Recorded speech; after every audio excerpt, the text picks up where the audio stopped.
Hi friends, అందరూ ఎలా ఉన్నారు? ప్రజెంట్ ఈ గిబ్లీ ట్రెండ్ అనేది నడుస్తుంది కదా. చాలా మందికి తెలిసే ఉంటుంది. చాట్ జీపీటీ యూజ్ చేసుకొని మన ఫోటో అనేది పంపిస్తే సో అదొక ఆర్ట్ రూపంలో మనకి రిటర్న్ అనేది ఒకటి వస్తుంది. సో ఇలా మోస్ట్ ట్రెండ్ అవుతుంది కదా. సో మీకు తెలుసా ఈ గిబ్లీ ఆర్ట్ అనేది 7th సెంచరీ అప్పుడే యూజ్ చేశారని? ఎస్, మీరు విన్నది కరెక్టే.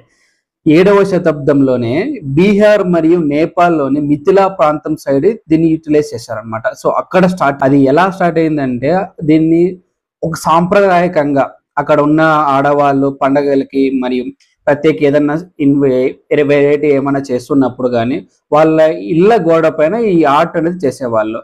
లైక్ కథలు చెప్పడం, ఆర్ట్స్ అనేది వేయడం. ఇంకా ఈ గిబ్లీ అనేది ఒక ఇటాలియన్ వర్డ్. సో గీబ్లీ అదే 7th సెంచరీ తర్వాత, చాలా ఏళ్ళ తర్వాత, సో జూన్ 15, 1985లో జపాన్ లో ఒక లెజెండరీ యానిమేటర్స్ కనుక్కున్నారు అనమాట. హయాఓ మియాజకి మరియు Isao Takahata. So along with producer Toshio Suzuki. So వీళ్ళు ముగ్గురు కలిసి ఒక యానిమేషన్ కోవకి ఒక ఫ్రెష్ ఎయిర్ ఇవ్వాలని చెప్పేసి ఈ స్టూడియోని స్టార్ట్ చేశారు.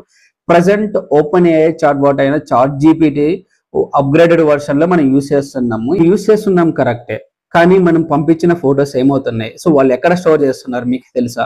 సో ఇలా మనం పంపించిన ప్రతి ఒక్క ఫేస్ డేటాని కూడా చాట్ జీపీటీ అని యూజ్ చేస్తుంది. ఫ్యూచర్ లో ఏఐకి సంబంధించిన ఏది వచ్చినా కానీ మన యొక్క ఫేస్ ని తీసుకొని సో వాళ్ళు అనేది ఏమైనా చేయాలి. ఏఐ మంచిదే, కానీ ఎంతవరకు తెలుసా? కొంతవరకు మాత్రమే. సో మీరు కూడా కొద్ది జాగ్రత్త. ఏవైనా సరే ఇలాంటివి వస్తుంటాయి మామూలే, కానీ మీరు కూడా జాగ్రత్తగా యూజ్ చేయాలి ఏదైనా కానీ. నేను మీకు ఇచ్చిన ఇన్ఫర్మేషన్ నచ్చినదైతే ప్లీజ్ లైక్, షేర్, సబ్స్క్రైబ్.